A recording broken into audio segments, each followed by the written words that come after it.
মারিয়াম আলাইহিস সালাতু ওয়াস সালামের বাবার নাম ইমরান আলাইহিস সালাতু ওয়াস সালাম। খুব দামি পরিবার এটা ছিল।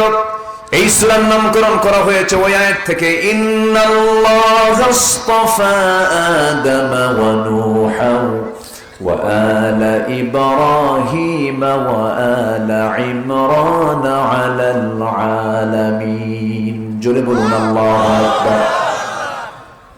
আল্লাহ রাব্বুল আলামিন সেই সূরা 85 নম্বর আয়াতে বলছেন, যে বান্দা জীবন বিধান হিসাবে, তন্ত্রমন্ত্র হিসাবে, দল হিসাবে যে বান্দা ইসলামটাকে ছেড়ে দিয়া অন্য কোন দিনকে গ্রহণ করবে, অন্য কোন আইনকে মেনে নেবে, অন্য কোন দলকে গ্রহণ করবে, আল্লাহ বলছেন সে যতই নামাজ পড়ুক না কেন, রোজা রাখুক না কেন, দান সদকা করুক না কেন, হজ করুক না কেন, কপাল কালো বানায় ফেলুক না কেন, যা করুক না কেন, কোন দান সদকা নামাজ রোজা কোনো কিছু কবুল হবে না, শুধুমাত্র যদি সে আল্লাহর দ্বীনকে যদি সর্বজায়গায় না মেনে নেয়, জীবন বিধান হিসেবে গ্রহণ না করে নেয়, ইসলামী দল যদি না করে, মহান রব্বুল আলামিন বলছেন আমি তার কোনো কিছু কবুল করব না।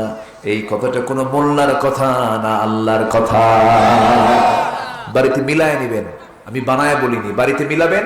সূরা আলে ইমরান আয়াত নাম্বার 85। আয়াত নাম্বার কত? 85।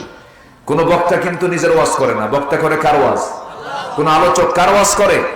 হ্যাঁ, আমার দেশে আবার কিছু আলোচক আছে তারা নিজের বাপের ওয়াজ করে, আছে কিনা? বাপের ওয়াজ, দাদার ওয়াজ আছে, কল্প কাহিনী এমনি একটা নাটক বানায় ছাড়ে। ওদের এখন একটু কঠিন সময় পার হচ্ছে। এর মধ্যে অন্যতম একজন আছে ব্রাহ্মণবাড়িয়ার, ও জিকির করতে করতে ওরে বাপরে বাপ, আছে না, এরকম আছে না? আছে।